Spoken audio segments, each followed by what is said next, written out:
How would you like to run Google ads that actually produce real estate leads? But most importantly, without breaking the bank.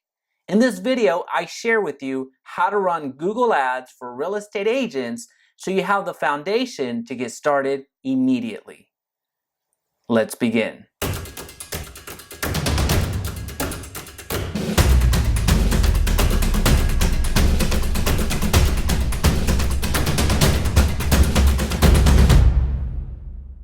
Hey, it's Jaime, founder of Echo Real Estate Advisors. If we're just meeting, welcome to the channel that brings actionable content to grow your business through online marketing. So if that sounds beneficial, consider subscribing. Google Ads is one of the most direct ways to get in the middle of any potential real estate transaction. Google allows you to place your services in front of those looking for said services. Now, while the opportunity is real, it's also critical that you know how to run Google Ads because you can quickly spend $1,000 and not receive a single phone call. I'm about to throw a lot at you, so know that you can always reference this video and the free Google Ads Essentials course, link in description. Okay, let's jump in. You can either create a campaign through this plus button right here or where it says New Campaign. Very self-explanatory. We're going to go with New Campaign, and you're going to be met with several options. The one that we're going to use today is website traffic. And if you don't want any guidance, you can also create one from scratch, which if you click that, it's going to give you more options. Just know that it's not going to prompt you as much as the ones up here. So these are going to be more guided. Google's going to guide you a little bit more, but here this is going to be you taking over, you assigning a lot more items than you could down here. Now, for our purposes, again, we're going to go with website traffic because we want people to go from the ad to our landing page or wherever we're driving traffic to. If you were doing brand awareness as an example, you're going to see there's less options for the campaign that you're going to run. And on the website traffic, you should see more options. You can do that in video format, so YouTube. If you had shopping, Shopify store, or anything that you wanted to link up, that would be a great resource. Display, it would not only show up in Google, but in the network, which you'll see here in a bit. And in search is what we're going to be doing today, and something that you're going to be most familiar with, because that's when you're typing in your information or you're typing in whatever you're looking for. That's the way that it manifests itself the most. So being on that front page of Google. So we're going to go to search we're going to go with search. And it's going to ask for your website. Just know that you don't need to put that. If you'd like to, fantastic. If not, just know that it's going to, well, I'll go ahead and tell you, it's going to give you some suggestions when it comes time for your keywords. So I'll go ahead and type it in, but know that you don't have to. All right, and then you would name it. So we're going to do traffic. We're going to do test. Then right here, the search network. So the search network is not only google.com. It expands into different sites that Google is partnered with, that your search, your ad will show up in that search as well. So not exclusively to Google. So you can unclick that if you don't want it to go across different websites. Very much the same thing with your display network. So I'm going to unclick those because I only want traffic from those people that are on Google and that are searching on Google for the best realtor near me, or how to buy a house, how to sell a house, things of that nature. Whenever somebody types that into Google, that's where I want to be. All right, we're going to keep going. The most important thing with locations is right here. When you go to location options, you can target people that are in or show interest in your targeted locations. For my purposes, I click people in or regularly in target locations. because I get to select a radius or a city or a geography that I want to target in, but I don't want to target those people that are interested in that location. So in theory, somebody from, let's say, the UK that's interested in Fort Worth, that types in best realtor in Fort Worth, they would see the ad on their end as well. Now, if you're in relocation or targeting people from California moving into Texas, things of that nature, then that could work for you. Just know that this is where you would go to make it happen. So in that scenario, in that example of people showing interest in the location, if that's what you want to do, then you would leave it with that first box or circle, but that's not what I'm trying to accomplish right now. And then I can drill down where I want to market. So we're going to do Fort Worth.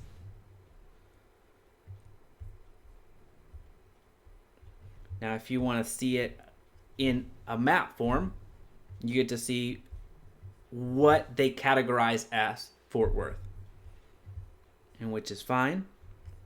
You can also go and select a radius or select a pin, and you can play around with the size. If you want to do a 5-mile pin, you can just go up here and select those 5 miles. That's how you would do that. And your ads would only show in these areas that you highlight. So for our purposes, I'm fine with going with Fort Worth.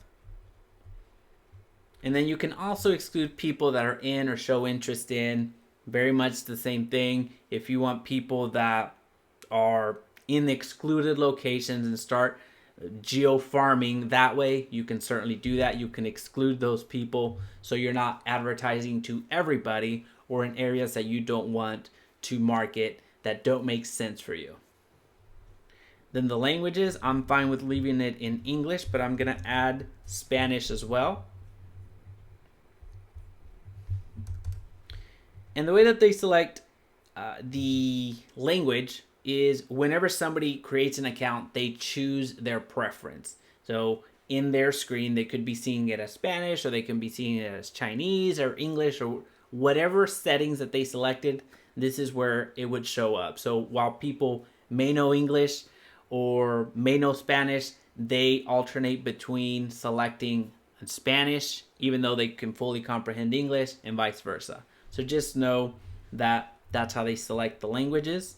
Now with audiences, you get to select something pretty cool. You get to select their demographics. You get to select their behavior. So who they are, their detailed demographics. So you click here, you see parental status, marital status, education, and things of that like, and which is super important here and super cool, home ownership status. So you get to target people that are homeowners and renters. That is super cool. And if you've run Facebook ads, you know the struggle that you're having on that side presently, because a lot of these demographics are gone in the Facebook world. And note that they're still here in Google Ads. So how powerful is that for you to be able to target? And it gets better.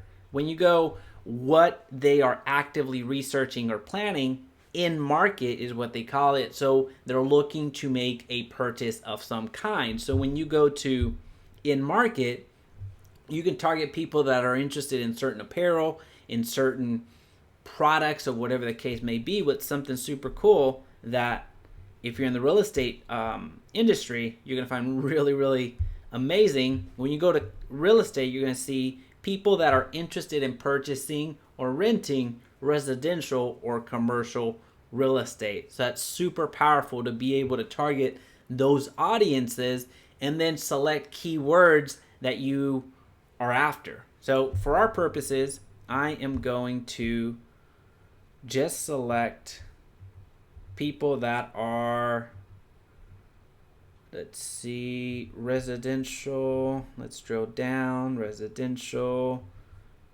for sale.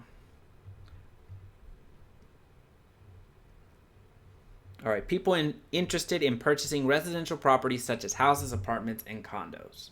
Now, apartments and condos, well, apartments more than anything, that would be more commercial if they're looking to purchase it. But for all intents and purposes, where you're going to find is more purchasing residential properties. So this is super powerful. And then I would just go with observation. It's worked out well. Targeting, I just haven't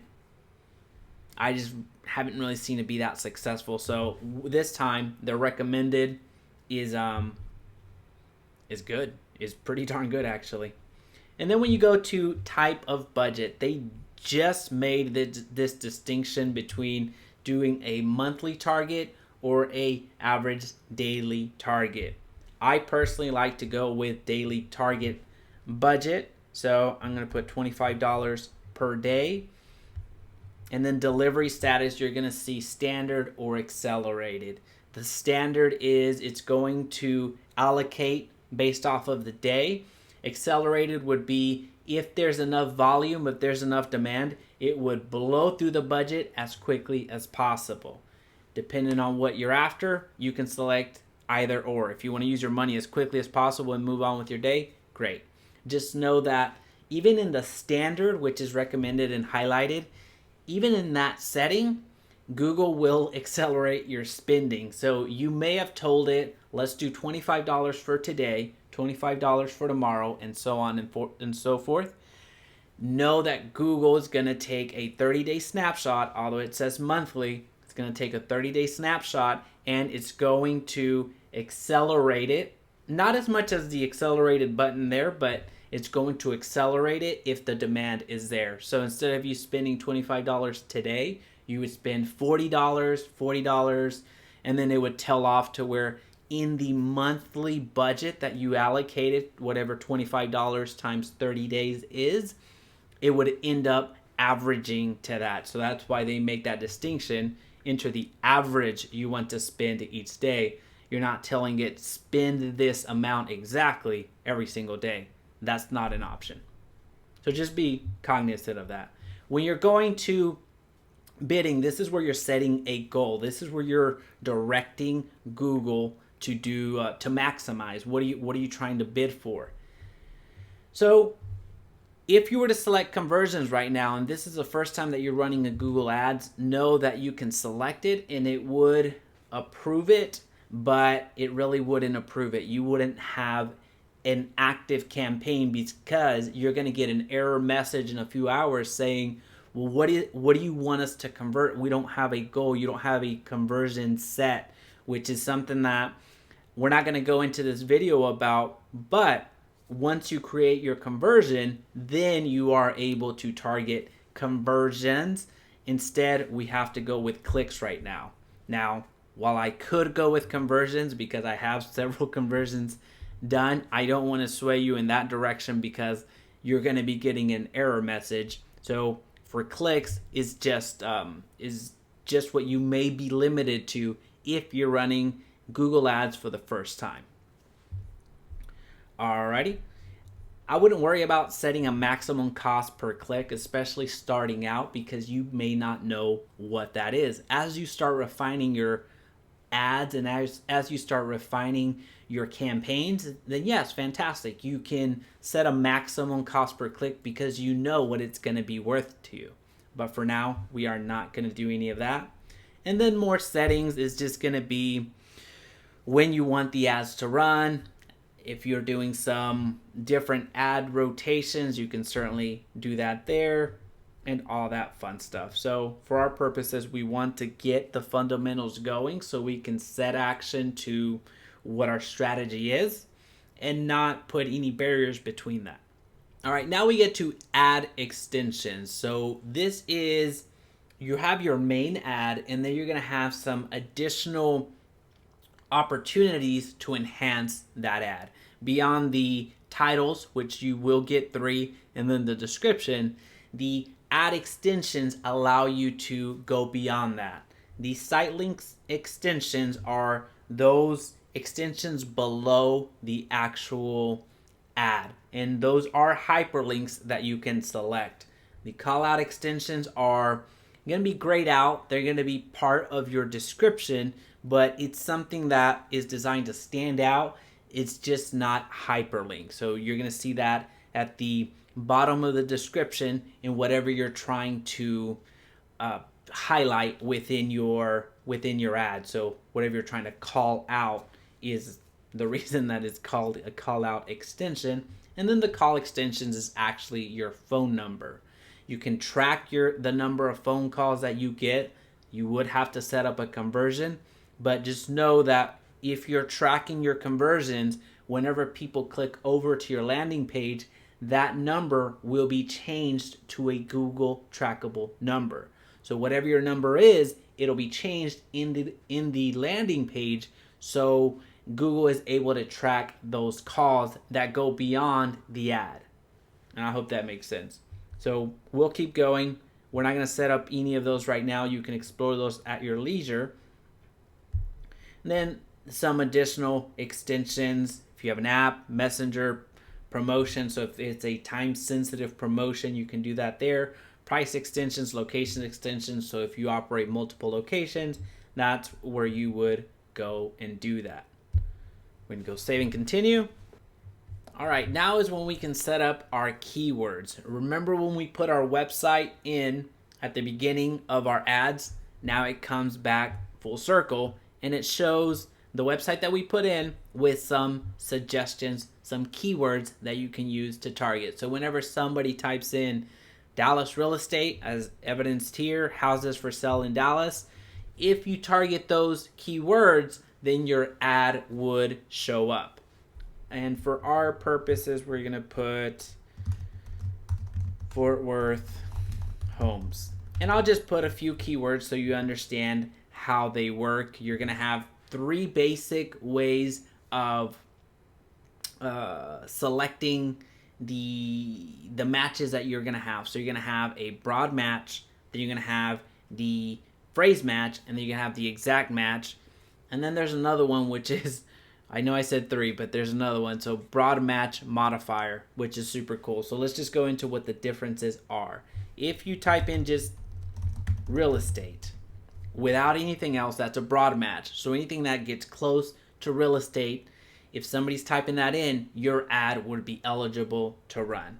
If you do real estate in parentheses, that's a phrase match. So anytime real estate is put in the search, if it's in that phrase, your ad is likely to come up. So if somebody puts real estate in Fort Worth, or whatever the case may be, or Fort Worth real estate before real estate, then that's what that looks like. Now, if it is in brackets, what you're telling Google is only show my ad whenever somebody types this exactly. I don't care whatever comes before. I don't care what happens after. That's what you're telling Google. Now, broad match modifier would be something like best, and then you would put a plus, realtor in Fort Worth. The plus is the modifier. So as long as it has realtor, it would show up. And realtor could show up in any place. So let's say best Fort Worth realtor. These two, regardless, as long as you put the plus, it's going to show. So in reality, this realtor right here, even if it was over here, it would show up without this plus. This is just to give you an illustration. So that plus, as long as it has realtor, I want you to show it Google. That's effectively what you're saying. So that's the broad match modifier. They don't show it here, but just know that you have that capability. So again, just keep it simple. If you're going after the broad match, the phrase match, or the exact match, do it that way. Or if you want to get a little bit more granular and a little bit more sophisticated with it, you can certainly put the plus, which is going to be that broad match modifier. So I'm not going to focus too much on our keywords today. So we're going to keep going. You can certainly do the research in keywords or just intuitively what you would search for as a client and put those into your keywords and make them go that way. One quick favor before continuing, Please be sure to hit the like button so this video's reach is magnified and others benefit. Now remember that at the beginning of the campaign, we set those people that were interested, that were in market for real estate. So a lot of the people that are already in market, ready to go, or looking to have a real estate transaction in the future, that's who's going to be getting your ads. So you've already, in a way, pre-filtered up until now. Yes, you're enhancing by adding some keywords, but just know that a lot of the legwork you've already done by selecting that in the audience of who's actually typing that in. So just keep that in mind. Now, let me catch myself. I would suggest that you add keywords. Don't mishear me. I would suggest that you do that. But for our purposes, I want to keep it going. I want to remove any barriers that you have to running ads. Now, headlines. This is something that was new in 2019, so is new, where, well, it says it right there, that you were at once limited to one headline, and then it became 2, and now it's at 3. So depending on when you're watching this video, it could be 4. So we're going to put best realtor in Fort Worth.